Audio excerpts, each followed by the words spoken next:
guys, this is Janet Iman, and I'm here with Diva #Boobie Swag. Today we're going to be talking about breasts, boobies, and anything else that has to do with a boobage. So if you don't like boobies, if you don't like breasts, and if you're a hater, this is not the channel for you, because we're going to talk some serious stuff about cancer and something that is definitely dear to my heart and to my boobies, which is breast cancer. So let's begin. Shall we? Stop it. Okay, this video is going to be something we're not going to try and make it serious. We're just going to have fun and go with it. And pretty much all my fellow cancer survivors, anybody that has gone through anything as far as mastectomies, it's not for just you, it's for pretty much everybody. It's for people in the LGBT community, it's for women, it's for men. It's just to understand that sometimes there's a lot of subjects out there that haven't been touched. And guess what? Today, we're going to touch them. So Oprah, Ellen, Tyler Perry, Lisa Ling, Katie Couric, whoever listens and watches this video, know that this is a story about me rediscovering myself and my cancer journey and the things that I went through. So we're going to make this as fun as possible and not like a, oh my God, I need some tissue. Oh my God, she had cancer. Look, had I not got this cancer, it was probably actually one of the best things for me, because guess what? I was able to find out exactly who I was again. And sometimes people don't ever find that out for their whole entire life. So laugh, ha ha ha, he he he, and let's have fun with this, okay?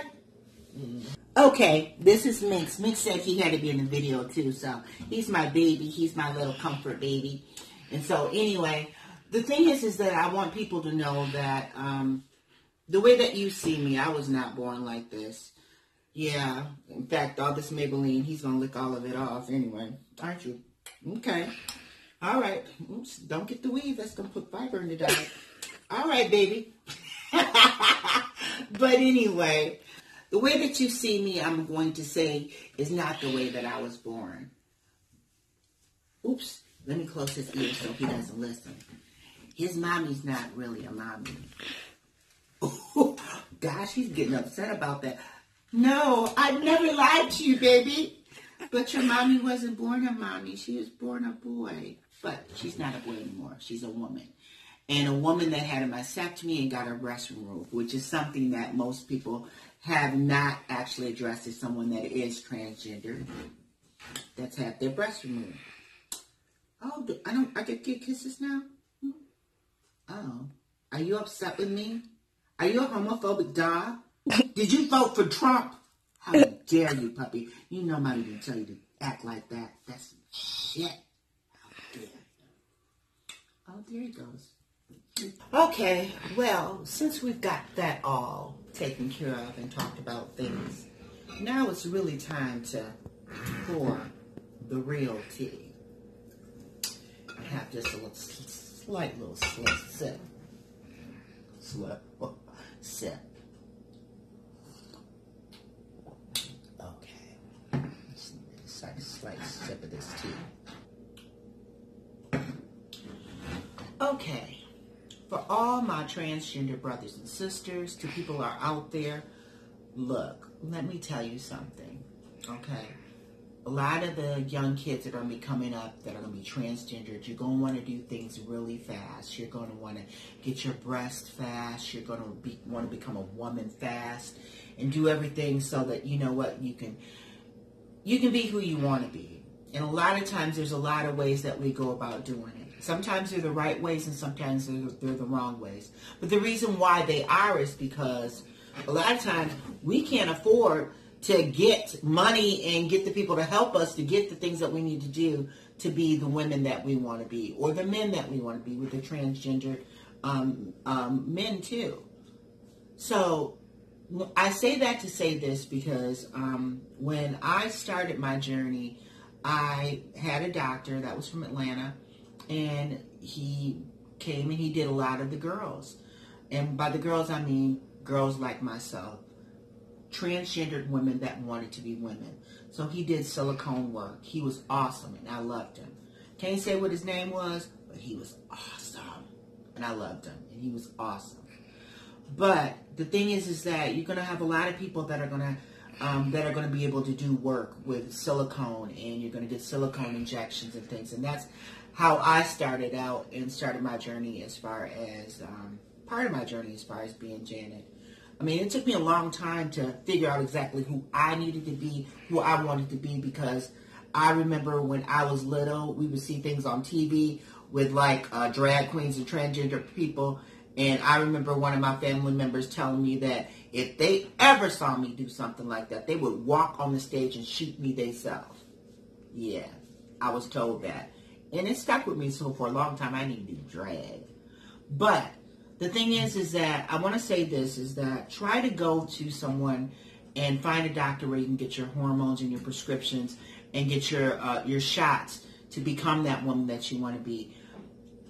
I did what I felt at the time was good for me, but eventually what it did was it ended up having me have a double mastectomy and getting my breast removed because of the silicone work that I had gotten done. It wasn't because it was bad work, mind you. It was just the fact that I had gotten heavier. And when I gotten heavier with the work, pretty much my skin stretched out. So the silicone was pressing against my own skin, and it started to hurt. And then all of a sudden, one day I looked down there and at one of my breasts, and the silicone just was missing.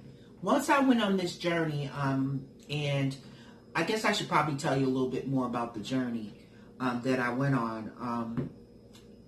I pretty much, once again, found out that I had cancer. So, I'm in a stage 4 salivary mandibular cancer, but it traveled from not just my neck, but all the way to my iliac and the third disc of my back, which put me in a stage 4 cancer. So that silicone just left my body and went there. And so I ended up having to have actually some cement put in my hip. Now, like I can't still kick and work it, you know. Hey. You know, I can still get that leg up. Hey. You know, especially with trade people. But anyway, so, but the thing is that I'm saying this to you guys to just know that if you are transgendered and you have had work done, or you're feeling like you're sick, there's a lot of girls that I've known that were beautiful people that were entertainers in the industry that had work done, and a lot of those girls are not here anymore. I made a conscious decision myself to have a double mastectomy, and during this journey I realized that it didn't change me and the woman that I was, but it did make me have to re-unlock that door that I had unlocked as a boy, trying to figure out if I wanted to be a girl. And then that girl deciding if I wanted to be a woman.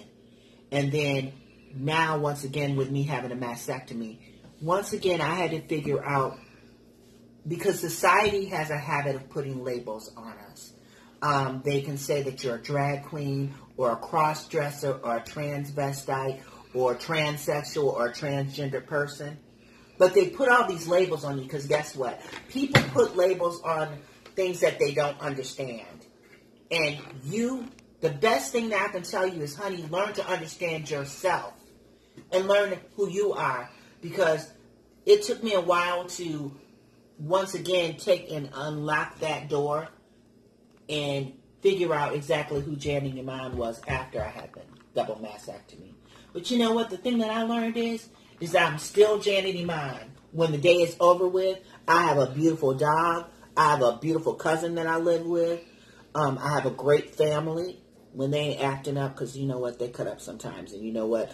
As transgender young adults, you'll know that it's taken my mom. I got my name changed in 2013. Do you know it was just, I want to say in the last few years that my mom finally started calling me Janet and not by my former name. So the thing that I want to tell you is that it gets easier instead of better, but make sure that whatever decisions that you make, they're going to be good ones that are going to not affect you later on in life. And if you do have, for some of the girls that have had work done before and your work is sagging or it hurts or you know that it can be affecting your health, don't be afraid to take that journey. Women that are out there, don't be afraid to take that journey, because us not having our breast for a while, although I'm going to be set up for reconstruction, it doesn't make you any less of a woman. A woman is being loving and being sophisticated and being classy and being able to help other people and being able to share yourself and your love of the things you find about yourself that are beautiful. It's not about your breasts. It's not about how big your boobies are or your titties are or your udders, depending on how big your boobs were. Okay? It's all about you, and you make you you. It doesn't make you any different. And that was the one thing that I really had to realize and remember. But young transgendered men and women going to men and men going to women, but being who you are, know that there are other options, and to find those options so that way you're not maybe putting yourself in danger. I'm not saying that you can't get work done and get silicone work done, but be careful who you get things done from. Because later on, like with me, it wasn't who and what, but it was just my body changed, and you have to kind of realize that. But know that you are going to be the thing that makes you a woman. It's not how you were born. It's not in your name. It's not even in maybe your face or how you look. It's all about your soul and your spirit inside. Once you find out that, honey, it's going to make a world of a difference, and you won't give a damn what nobody thinks. Women, transgender people, men that have had mastectomies too. But just know that you too can get through this. Now, that was a T. But anyway, so I'm just going to kind of give you a little history about me. Actually, in 1993, I ended up going and finding out. I was taking a bath. That's where I find all my things is taking a bath, because I make sure I'm clean and get everything all funky fresh and stuff. But I was taking a bath and found that there was a lump on my neck. I had been experiencing night sweats. I was getting sick, and I was never a person that got sick before. But during that time, it was kind of like HIV and AIDS had just really started coming out and was running rampant throughout the gay community. So I went to the doctor, got checked out, and he was like, he's like, well, he did a lot of testing, and he found out, he called me and he said, I need you to come in. So I'm just like, oh, Lord, Jesus, I know I better not have HIV or AIDS. But I wasn't promiscuous, and I always practice safe sex, honey, because, honey, don't be drippy, wrap with Skippy, honey. You're going to have to always use rubber with this or something. You're going to have to protect it with something, because I don't play all that. But anyway, because I ain't a thought, a hoe, a slut, or a moo-moo, or a sloppy Joe. That means a hoe that's just sloppy. But anyway, the thing with me is that when he called me in, he said, well, I have to tell you that you have Hodgkin's lymphoma, and it's a form of cancer. So I was like, oh my God, thank you, Jesus, I got cancer. Okay, so it was messed up, because I was happy I had cancer.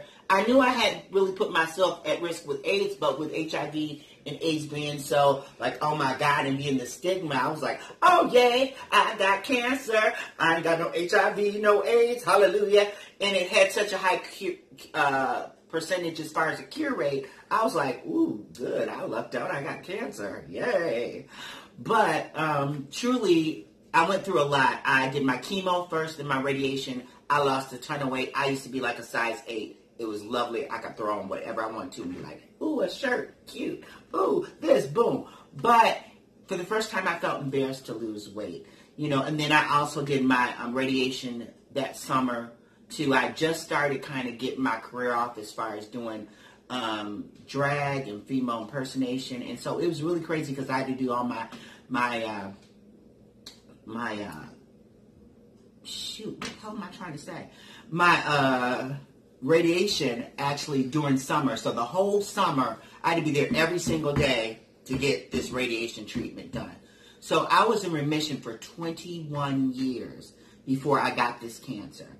And once again, the way I found this cancer, I was taking a bath, getting all zhuzhed up with my soaps and my lovely Lush products and all my bath products, you know, and bubble bath, all that good stuff.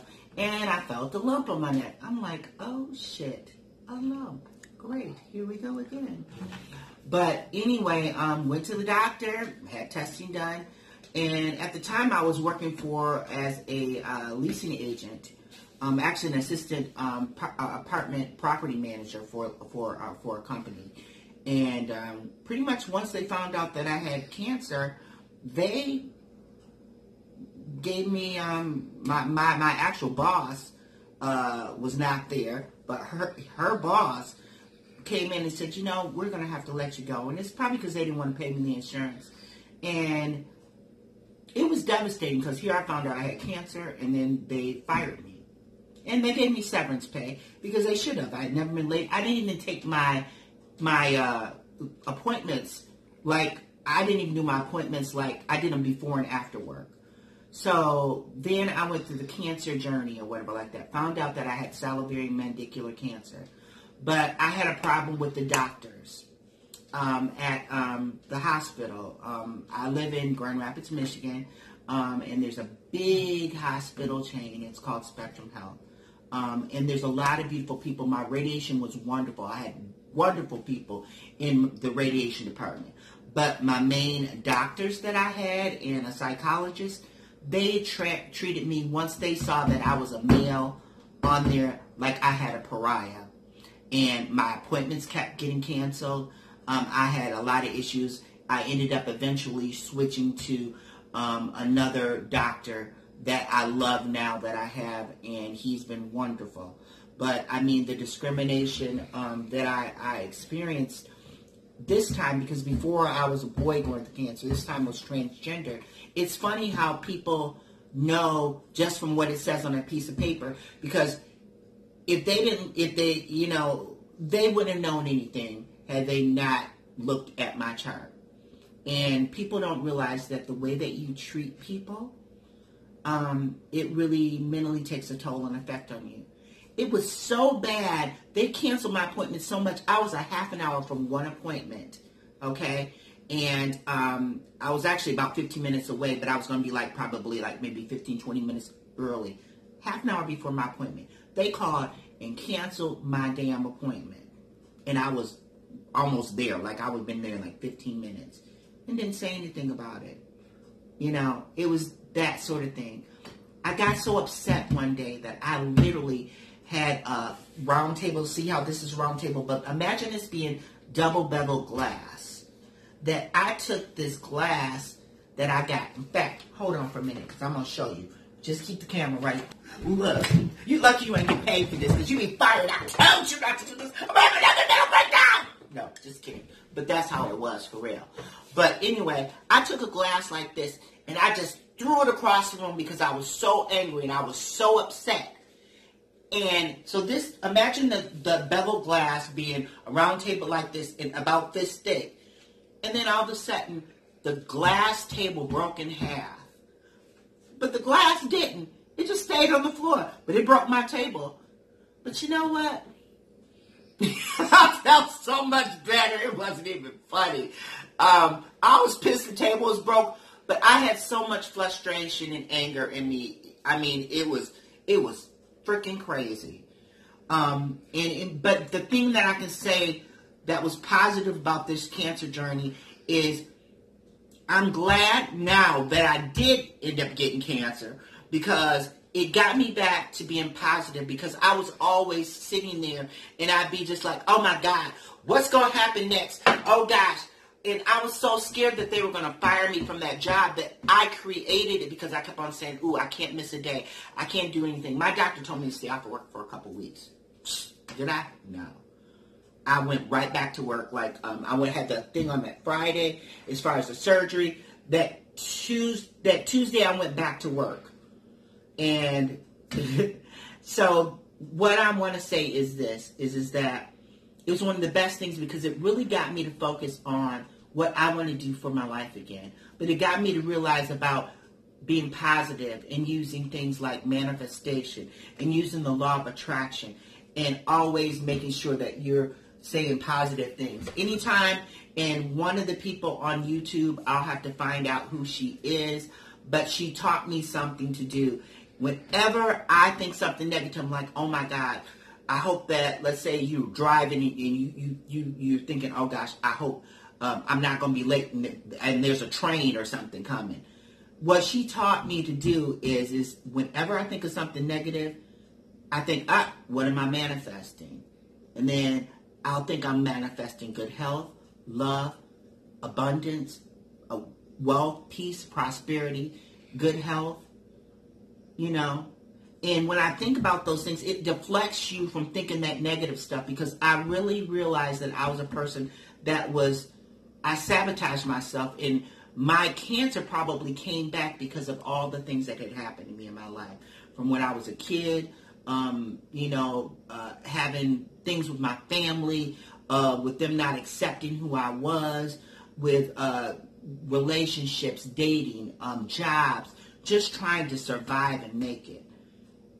But the thing that I can say is that it really made me realize that, you know what, you can make a positive change in your life, and no matter what happens. I know now that, guess what, I don't want to work for anybody else again. I just want to just do what I've got to do and make it for me and make it my own way, and be able to have my own business, create my own things, be able to help people on YouTube like this, and be able to share the blessings of the things that I've learned and experienced on this journey. But I'm happier, you know. I also can say that I ain't breaking no more glasses, especially my cute little glasses. And I ain't breaking no more tables anymore. But I really learned that, you know what, I learned the things I loved about myself, the things that I wanted to do again. I got inspired to realize that I love doing hair and makeup. And I love being able to perform, you know, once I get a little bit stronger and better, to do all those things. So, but the thing is that I did find out that I had salivary mandibular cancer. And believe it or not, I didn't even find that out from one of the doctors. It was actually from the social worker told me that when I found out about it. I didn't even know I was in a stage 4 until I had to fill out paperwork for the state, so I could get a check while I wasn't able to work. So anyway, I say this. Rediscover who you are. Know that you are beautiful no matter what you're going through, but also make sure that you keep positive and make positive goals and keep a positive frame of mind. Don't think, oh my gosh, I'm hurting. Because the one thing I learned about this cancer is I never thought about what I couldn't do. I just did what I knew I could do when I felt like doing it. Because you don't put that negativity in your mind. And the more positive you are, the more beautiful you are, the more energy you'll have, or whatever like that. And you can go back to doing the things that make you feel good again. But remember what those things are. So, anyway, that's just a little bit more tea for you, you know. Show you some of the things that they don't tell you about as far as your journey during the mastectomy, about how you have to sleep, kind of sitting up when you have the mastectomy. You have bags that you have to drain out. You'll see pictures from me when I was in the hospital. I'll show you some pictures kind of before my surgery, and just kind of take you a little bit through some of the things that I journeyed through that they don't tell you about when you have a double mastectomy. And make sure that when you do, that your doctor is very clear with you about how the reconstructions can go, because it's not going to be like you're going to be getting a Pamela Anderson boob job, I found out. It's more like a Frankenhooker boob job. But we're going to make sure and pray. And if anybody from like the TV show Botched is watching this, I've written you guys. I'm going to write you again, because I need to make sure whoever does my boobs, that they make them look as pretty and put them back as pretty as possible. That way I can breastfeed again. No, just kidding. My ovaries are taken out. But anyway, we'll just talk about that, you know. My plumbing's a little broke, you know, a little broken stuff. But anyway, this kind of gives you an idea of some things that you need to expect when you go through this journey or whatever. Like, hey, you, Come here closer. Okay, these are some pictures and some things from the hospital, from me before, after, during, and some other things. Just to say, and to ask the question, what is the real me? Ooh, what I look like Rasputia and Norbit. I weigh 365 pounds. How you doing? No, I don't weigh no 365 pounds. No, with a body and face like this, I can always drive Uber.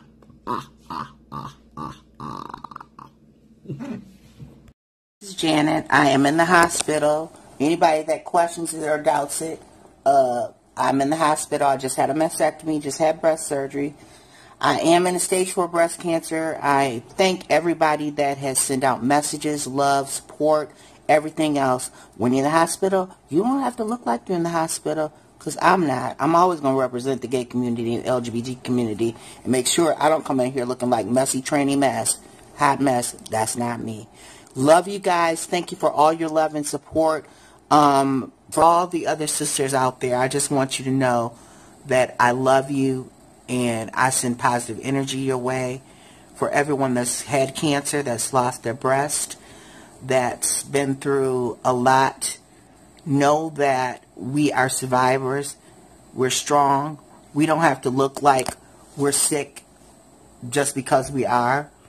And that all of us have to stay positive to get through cancer, through breast augmentations, through losing breast, through trying to figure out exactly how you're going to make it to the next day. Just because we're sick, we don't have to look sick. Okay? This is my makeup table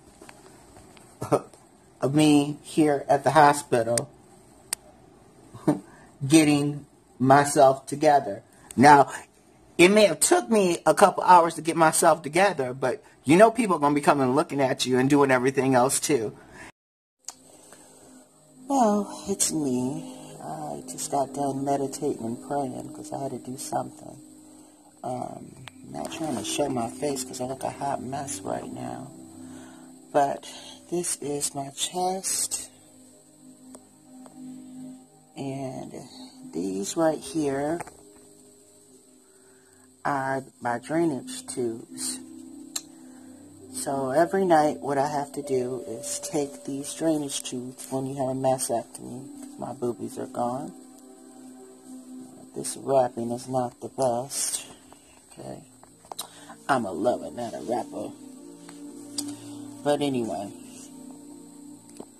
So what I have to do, I'm going to see if I can show you, is take these tubes, right? So what I'll show you. Let's see if I can hold my legs and show you. It's going to be very awkward.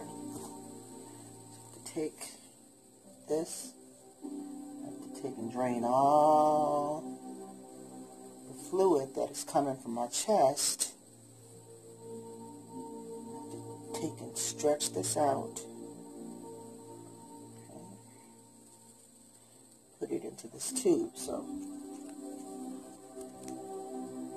that's how much fluid is draining from this breast. So you'll have a 1 and a 2. And so then you have to keep track of it on a piece of paper.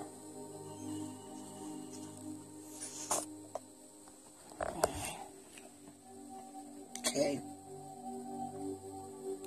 so there's that. So, let's see if I can show you. This is number 2. So you have to pull everything to the end of the tube to drain it out.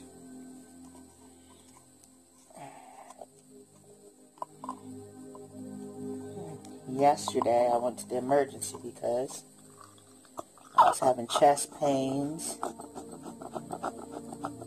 and numbness. My fingers were turning kind of blue. Thank God I took my nails off. because I wouldn't be able to even see that. So you do 1 and 2. So that's number 2. Then there's things on the sides that shows you how much, like there's 25 here, 50, 75, and 100. Which I don't think you can see the numbers on there, but kind of shows you exactly how much drained into that particular tube. So, and well, I hope that you guys really enjoyed this video. It was a little bit more insightful for you to understand a little bit about different people when, number one, you go through a mastectomy. And for any of the LGBT community out there that might be going through some of the same things or similar, that hopefully this gives you the strength and the courage to go and seek your own truth, okay? And stand and live by that truth. You know, everybody can't do what I did, but hopefully this just gives you a little inspiration to know that you can do it. Love yourself. Know that you can do it. Know that whether you have breasts or not, that's not what makes you a woman. You make you a woman inside or whatever like that. Also, please remember to give this video a thumbs up if you liked it. If you don't, here. Yes, that's 2 fingers. 2 fingers in a butthole. And I know around the world in the snap, we don't do that shit no more. 2 fingers in a butthole, and yeah. No, seriously though, for all the people that are in the more, I want to say conservative community, we would like to say that maybe that class comment was a little bit racy, but it was probably required. But we ask you to give it a thumbs up, and also subscribe to the channel too, and I will work on making more videos, better videos. This is my first video. But I just wanted to give some things to help you and inspire you and all the young LGBT community. Hey, what's up? Deuces. Okay. Cardi B. Ow. Hey, girl. It's me. You do your makeup. Hi. Ow. But anyway, and I hope to see you guys on the next video, and I will continue to update you guys on my journey. Follow and subscribe to the channel, and we're going to take this out with a little...